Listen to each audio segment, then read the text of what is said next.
Let me just give you 5 quick items to make sure that you get the maximum result. Real simple. I'm going to do it real quick because we got to finish. The difference in people, the difference in performance, the difference in the final result, the outcome, is it usually dependent upon skill? Is that what makes one person better than another? Yes or no? How many have seen someone with unbelievable innate skill get wiped out by an athlete, a person, a business individual who clearly had less skill? How many have seen this happen? Say aye. It's our ability to maximize.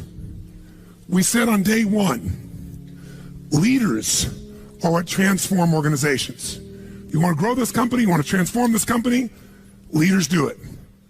A leader doesn't mean everybody else follows you. It just means that you have a higher what?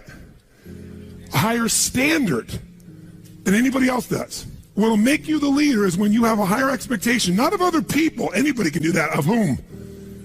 Of yourself. So if you want to know what does it take to take things to the highest level, what's going to take to change my business permanently, not temporary, you can go home and you can install some of these strategies, skills, tactics, tools, insights, and see a significant change. But if that change is going to be a lasting company of value that keeps growing, then the things you've learned here have to become the standard for your organization, not something you did for a period of time. Whenever you look at somebody and say, why are they more successful than anybody else? It's always because of step 1, they've raised their standard. If you go back home and you want to change your life in any way, personally, professionally, or your company, as boring as it sounds, as stupid as it ain't it sounds, you might say, I spent all this time, this energy, this money, and you're going to tell me to raise my standards? Yes. Because even though that's not sexy, it is the only thing that creates lasting change.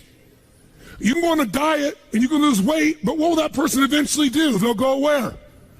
Back, unless they raise their standard. Now that sounds so trite and stupid and positive thinky or old school, but the truth is it's the truth. So maybe I can language it in a way that's more compelling to you or more simple. What does it mean when we say raise our standards? It means you turn your shoulds into musts. The difference in people is that they turn their shoulds into musts. The things that you used to say I should do, you do your shoulds when it's convenient, when it's comfortable, when it goes your way. But when something is a must, not to other people, but a must to you, do you find the way to get it done, yes or no? So the difference in people is what's their must, or another word for that is what's their standard. Every person in this room right now, our bodies are a reflection of our physical standards. They are not a reflection of our desires. Most people have a desire for more energy or a better body or a stronger body or a more fit body. We don't get our goals, we get our musts. The ones that are the musts become how you are. And guess what? It shows up in your rituals. When it's a must, you have different rituals, different things you do consistently when you must have your body a certain way than you should or you'd like to or you ought to. How many follow what I'm talking about here? Say aye. So whether we want it or not, the only way to change your body long term is change what the must is for you. Now, I'm not telling you what it should be. Who the hell am I? I'm just saying maybe it's time for you to take a look. Because many times you set the standard a long time ago, or you lost the standard completely because most of us base our standards by our environment. Who you spend time with is who you tend to become. So if everybody around you is gaining a little weight, or everybody around you is, constantly tired, after a while, even if you had high energy, you don't want to make fun of them or tease them or make them feel bad. So gradually, subconsciously, you lower your own standard just a little bit. And that little bit is that old metaphor, overused but true. You take a frog and put him in boiling water, what's he going to do? Jump right out. But if you put him in and turn the water up real slowly, over time, it'll boil to death. That's most people's lives, isn't it? And it's usually because you haven't remembered the power of who you spend time with. Who you spend time with is who you become. So one of the things that's great about this 5 days is you found people from all over the world who are all absolutely committed to go day and night, night and day, literally, sometimes with food, sometimes without, but whose standard was, I am here to maximize who I am, what I'm about, what I'm going to take home, what I'm going to create. That raises your game. Remember, play against somebody you're better than, your skill's going to go down. Play against somebody better than you, just to stay on the court, the game has to go up. Want to change your life? Raise your standard. Want to Raise your standard the most, get around where it's better. Surround yourself with people playing the game much higher than you are. So just to be around them, your game has to rise. That's part of what we try to do. When we come into a company, we create that by raising the standard amongst them. Or you got to do it by yourself, but you got to do it. How many agree with me on this? Say I. And it starts with whom? It starts with us. So raise the standard. I remember when I met Michael Jordan for the first time, and it was while he was still with the Bulls. And I asked him, I got a chance to do some coaching, a bunch of people, and then got introduced to him because of this. And I said, Michael, I said, how is it you do this? I mean, you're the best that's ever lived at this stage. Got to ask the same question of Wayne Gretzky. And interesting, Wayne Gretzky, I had read someplace and he gave me the same answer. I asked him the same thing. You're not the fastest. You're not the strongest.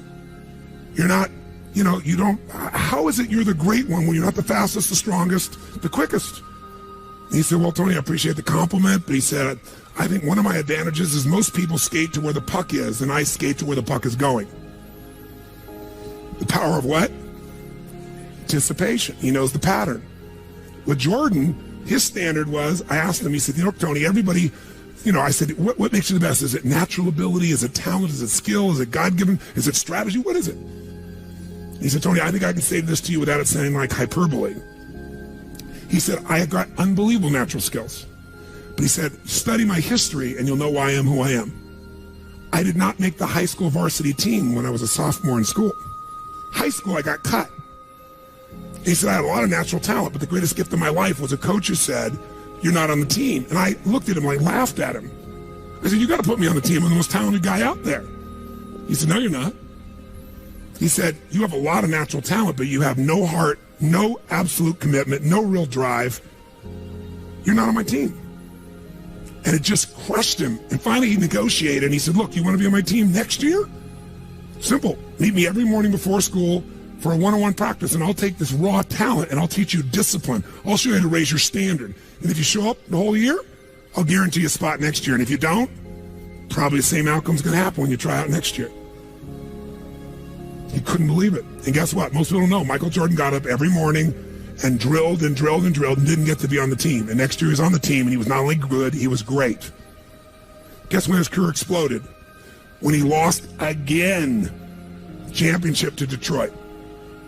And he was on the bus. He said he was crying in the back of the bus, physically crying, pissed off at all the other players that they hadn't done their job. And something inside of him snapped and realized, crying, whining, blaming everybody else is not the problem. I need to raise my... Because he realized that's what did it for him originally. And you know what he did that year? He lifted weights like never in his entire life. He decided he was going to dominate every person, every floor, every place, every spot in the country. He's going to be stronger than anybody. He practiced like he'd never practiced in his life. And oh, by the way, he won how many NBA championships? How many in a row? 3. Retired, came back and won how many in a row? 3. Never anybody in history would even dream of such a thing, especially after retirement. That's the power of raising your standard. But guess who he competes with? Michael told me one time, he goes, Tony, if I competed with other people, I wouldn't be who I am. He said, my competition is with the best I can be. They're trying to compete with me. That's why I beat them. Because they're competing with where I am. But I'm competing with where I can be. Think about that mindset. Think how your life would be different if you raised the standard of what you expected from yourself, not your people, yourself, to that level, how things could shift. It's all about changing your shoulds to musts. It's all about going back and saying, this is how it's going to be. It's like when Gary Vee was here and he was guys were saying, man, I'm working so hard, man. I work from 9 to 6. He goes, yeah, what are you doing from 8 to 2? 8 p.m. to 2 a.m. That's when you master your craft. I always say to people, it's what you practice in private that you'll be rewarded for in public. People say, oh my God, you have this great ability, this great skill. They didn't see all the hours. This class, this course, I know tons of the stuff like the back of my hand. But if you talk to my team who's exhausted, they'll tell you we're up to 4 a.m. almost every night. To be able to figure out how to provide for you a life cycle and get it to be real so you can think about Nike and give you accurate information about when did they really get to young adult, when they fall down. We had to make phone calls, read financials, do all kinds of stuff. We did all that stuff. We were doing all these things, and we've accomplished so much, and I figured out how to make it even better. That level of commitment is what makes you great at what you do and gives you that little edge that makes you stand out from everybody else. And that standing out is what makes somebody absolutely own an industry or brand themselves like nobody else in the world. That process is what this is about. Raise your standard. When you got to go home, you got to say, where are we going to raise the standard? What am I going to take that's been my should and make it absolute must? Where are we going to do that as a team, and how are we going to pull it off? Now, who here has ever, by the way, your income right now is a result of your standards as well. It's not the industry and it's not the economy. Who here is making more money today than you made 10 years ago? Let me see your hands. How many feel like it's not enough today? Let me see your hands. And how could that be? Real estate's so cheap now. Computers are cheaper than they were then. You get so much more for your money. Because once you achieve a level, who knows what happens? You immediately, you close the gap, you create a new gap. That's because that's what makes us grow. Who's willing to go back to where you were 10 years ago? Not many. Some of you would be, because it's gotten worse in the last 10 years for you. But the majority, there's no way. See, once you're fortunate enough, if you don't like cleaning house, once you're fortunate enough to have somebody clean your toilets, you will not be doing that again. Unless you like that. You'll find somebody who loves cleaning toilets and you'll pay them handsomely. Because now to go back and do that, once you've had the privilege of not having to do that, it's a different game. It's a gross metaphor, but who gets what I'm talking about here? Say I. Once you have a must, you find a way to get to it. Every one of you in this room is earning what you must earn, not a dime more. Don't get me wrong, you might have big goals, big desires, but it's not a must for you. Because even when the economy crunches, if it's a must, you will find the way. How many agree with me on this? Say I. See, when it was a must for me to get at one level, I did. I remember it was a must for me to finally make $1 million a year. I had my son Jarek going to be born. I swore I would never have a child unless I was financially set, and I wasn't financially set, and he was on his way.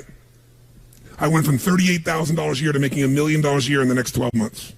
And that was all BS. In my head, I thought all my growing up, all the pain was because my parents fought because there was no money. They would have fought anyway. Because I believed that, though, I raised the standard, made it happen. And then I made $1 million a year for 7 straight years. Even though I built 5 more companies, even though I was helping more people, I made the same amount of money. Guess why? That was my must. At some level above that, seemed greedy. Now, it wasn't like I had this incredible lifestyle. I owned a magical home. I had this place called the Del Mar Castle overlooking the ocean in Del Mar, California. But I was on the road, staying at the Ramada Inn in Milwaukee with shag carpeting and smelly, dead animals on the wall on my birthday. And my maid, she's back at home in the castle going, "Oh, Mr. Robbins, happy birthday. Oh, I can't help thanking you. It's so wonderful. Oh, Mr. Robbins, it's so beautiful here. I was sitting out in the jacuzzi overlooking the ocean. Oh, yes. Oh, I've lost 22 pounds. I can't tell you. It's been so amazing. I get on your Stairmaster and I watch Oprah. I love your gym, Mr. Robbins." And I'm thinking, she's got a multi-million-dollar lifestyle. How many can relate to this in some way, right? So I went from 38,000 to $1 million, so I changed my income. It became an absolute what? It was nothing about money. It was about growing. Because I knew to make more, I'd have to help more people. I'd have to expand. And I came with this goal. I wanted to feed all the people in San Diego that were homeless. First, my goal was 1/3 of the homeless people. And then my goal was everybody. I said, if I can go from 38,000 to $1 million, I should be able to go from $1 million to $3 million in 3 years, and I did it in 12 months. I found the why. I found the reasons. I got a different RPM. But it became a must for me, not a should. You're meeting your must, my friends. Maybe it's time to change your must. Some people's must is to survive. Some people's must is to be okay. Some people's must is to have freedom. Some people's must is to have more than they could possibly spend. Some people's must is take care of everybody around them. Whatever your must is, you're going to get it. When you leave here, get clear on your must. Or raise your what? Step 2, real fast. I'm going to do it real fast. Who here's ever raised the standard and you get out there and you go, I'm going to go do this, and I'm committed. I'm going to change this. I'm going to make that happen. I'm going to lose 50 pounds. I'm going to take my company to the next level. And you're all excited. And then all of a sudden this voice in your head goes, who are you kidding? Who's ever had one of these? Raise your hand. Say I. So once you raise your standard, you got to get certainty behind it. You can sustain it. And that means you got to change your limiting beliefs. You got to change your limiting beliefs. And who has limiting beliefs, by the way? Who? Everyone does. So you got to become aware of it, and you got to destroy it. Now, how to do that? Honestly, if you've been to the UPW, you know how. If you haven't, come join me in San Jose or someplace else. And who has limiting beliefs, by the way? Who? Everyone does. So you got to become aware of it, and you got to destroy it. Now, how to do that? Honestly, if you've been to the UPW, you know how. If you haven't, come join me in San Jose or someplace else and come through the experience. When you change your limiting belief, everything changes. Because as you believe, so is it done unto you. If you believe you're right, or you believe you're wrong, you're right. Because whatever you're certain about, you find a way to support it. I always teach people to exercise. Try this. And if you know it, do it fresh. Look in this room real fast for everything that's brown in this room. I'm going to give you a test. What's brown? Quick. Look for brown. Look for brown. Look for brown. Brown hair, brown clothing, brown. Close your eyes. Tell me everything you saw in this room that's red. Raise your hand if you see more brown in your head than red and say I. Open your eyes. Now look for red. Look for red. Look for red. Look for red. Look for red. Look for red. Look everywhere for red. Look for red. Raise your hand if you found more red this time. Raise your hand and say I. Why? Because you're looking for it. Because whatever you focus on, you'll find. In fact, you'll find stuff that's not there. How many saw beige, called it brown just to feel successful? How many saw burgundy, called it red just to feel successful?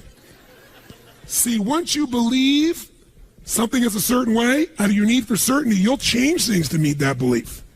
Let me show you in 2 seconds flat why the rich get richer and the poor get poorer. I call it the success cycle. Real fast. Draw yourself 4 squares, put them up on the screen here. You'll see, as I do this, take a quick look. You'll notice you've got the word potential up in the left-hand square. Up in the right-hand square is the word action. Bottom right is the word results. Bottom left is the word belief, or another word for that would be a sense of certainty. Potential, action, belief, results. And notice there's arrows in a clockwise fashion where they just keep feeding each other over and over and over again. So again, it's potential, action, results, belief, or another word for that would be certainty. Now, do you ever notice how rich people tend to get richer and poor people to get poorer? And I don't just mean rich in financial terms. I mean people that are rich emotionally. Do you ever notice how happy people tend to get happier? And depressed people tend to get more depressed? How many found this to be true? Say aye. It's because the power of momentum and what I'm about to show you. So let me show you something here. What's the potential of any human being? You tell me, quick. Unlimited. Do most people's results reflect that true potential? Yes or no? No way. Why? Because most people aren't taking enough what? But is it possible to take a lot of action and still get lousy results? What if you got a salesman that works for you and they walk out and they knock on 100 doors and they say, you wouldn't want to buy anything from me, would you? Or they don't say that verbally, but they say it non-verbally. Is that going to affect their results? Yes or no? So it's not enough even to take enough action, because when we believe it's not going to work or we're uncertain, does that affect how much of our potential we tap? Yes or no? See, if you don't think it's going to work, you're not going to put out a bunch of your energy when you think it's going to fail. And by the way, when you're not sure, you tap little potential. Do you take little or a lot of action? When you're not sure, when you think it's not going to work, you take massive action or little action? Now, when you take little potential with little action, what kind of results do you get?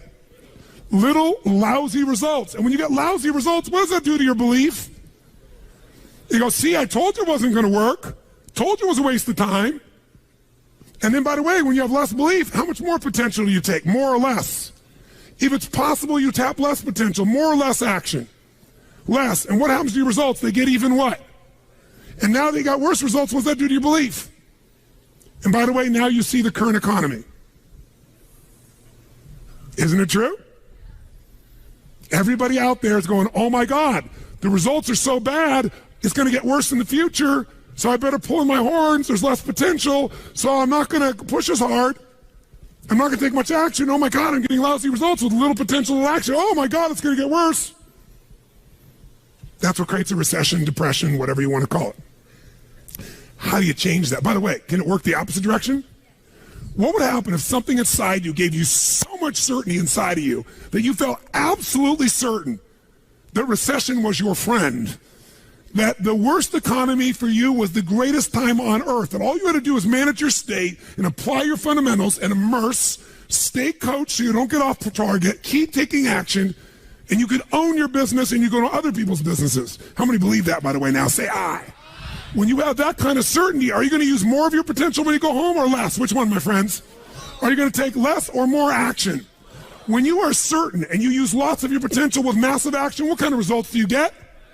Massive action gets massive results. What kind of belief do you get now when you get better results? You go home, you use your core story. You go home and you take one of these techniques, you get a different response. You go home and you stimulate a new source of profit or income. You go home and you add a service. You go home and do anything. And it works. Your brain goes, yeah, it works. Now, by the way, at Home X, we went in there. Thank God we went in there because they took our stuff and it looked like it wasn't working. Do you remember that? Yes. Because some people there didn't want the change to happen. So we had to dig in and find out it was working. We knew you can't take action. You can't sow that seed and reap nothing. So we uncovered what was really going on. You're going to have to watch for the same thing, depending upon the size of your organization. But bottom line, when you get great results, belief gets stronger. Now you're totally certain. Are you going to use more or less potential, my friends? Which one? More. You're going to take even more what? You're going to even greater what? Even more certainty. And now what happens to your business? Boom, boom, boom, boom, boom, boom, boom. And now you have a different momentum. And so your economy does not have to reflect the economy. You get to create your economy. You get to decide whether you freeze to death or ski or snowboard. It's winter, but you can have the best time of your life. It could be a sunny, beautiful, magical time. But what you got to do is you got to manage this process. In order to do it, you got to change your limiting beliefs. And this week has been about doing that by giving you so many tools and examples that you'd be immersed. But I promise you when you go home, all this is going to be tested. A, because all the stuff that's waiting for you after being gone for 5 days. B, all the people there you work with, their limiting beliefs, whether you have one employee or two because you're an army of 1 or 2 people, or whether you got 10,000. And so you have to be able to implement. This, by the way, I'm not here to sell you, bring us in if we can help. Do you think we could help? Yes or no? Yes or no? Bring us in and we'll do it. Or get your team together and find a way to make sure this momentum goes in the right direction. Make sense? This is the must. If you have this high standard, but you don't really believe because the momentum's in the wrong direction, having the tools will be worthless. That's where certainty, that's where everything else we teach, that's what I do in my events, that's where you guys have been there before, that's what you got to bring to the table. What are the 5 keys for integrating this? Number 1, you got to go home and raise your what? Come on, guys, raise your what? Which means turn your shoulds into. Step number 2, you got to go out and change your limiting what? Find anything that's limiting you and destroy it. What's the fastest way to destroy it? You can do it very quickly by producing the results in your mind over and over again. Or, why do you think I get people to walk on fire? Because they think it's impossible. When they walk in this fire, mentally you might say, oh, I can do it. But when they get in front of that fire and it's 2,000 degrees burning hot coals, it gets their full attention. And suddenly they have a state change. And when you get yourself in a state where you can storm through fire, it's not about fire walking. The state you're in to get yourself to walk across fire is the metaphor for anything that used to stop you, the fire of your life. And by the way, when you cross fire and you're on the other side doing something you once thought was difficult or impossible, it's that easy, your brain goes, what else can I do that I thought was impossible? It's unbelievable. It's not intellectual, it's emotional. Plus, after fire walking, cold calling is not a problem. You get the idea, ladies and gentlemen? All right? So what we're really talking about here is changing your beliefs. Now, here's the 3rd key. If you're going to get maximum results, you got to model what works. We brought you for 5 days and nights here, models of what works. Go back and get them. Now, here's where the challenge is. How many got tons to do in your normal list of things to do when you go home? How many got a lot to do? Say I. How many have a lot of outcomes you got to go after? Say I. How many have the same amount of time you had before? Say I. So in your business, if you need something to get done, you get it done because it's an absolute what? Or you hire someone to get it done. Hire us, hire someone else, get somebody inside. But are these things you're going home with musts or shoulds? Which one? Do whatever it takes. You say, I don't have the money. You don't have the money not to. Forget us. Hire somebody as an individual who knows what they're doing and put them in there. Leverage yourself. The only way you're going to get the game bigger is by taking a little bit of what, my friends? Risk. But that means get yourself some resources. Be resourceful enough to get the resources. What's great about this? What is this opening? What is this creating? What's possible? What have I not seen? This is going to make me see. What have I learned from this? What can I learn from this? What am I willing to do to still have it the way I want it? That's the 4th step. You intensify, and you innovate. And then there's the final 5th step. And that 5th step's really simple, my friends. And that is step up and give. Step up and give more than anyone else could possibly expect. The ultimate transformation happens when you stop trying to get and you start to give. Whenever you're at your best, you're giving. I remember so vividly driving in my car, my Volkswagen Bug, and I was struggling, and I was 19 years old. I was driving on a freeway in San Gabriel Valley, the 210 freeway, I'll never forget. And it's midnight, and I'm frustrated. I felt like I tried everything, and I had these big hits, like the one you just saw, and nothing was going my way. And I was frustrated, and I kept thinking, how come I'm not getting what I want?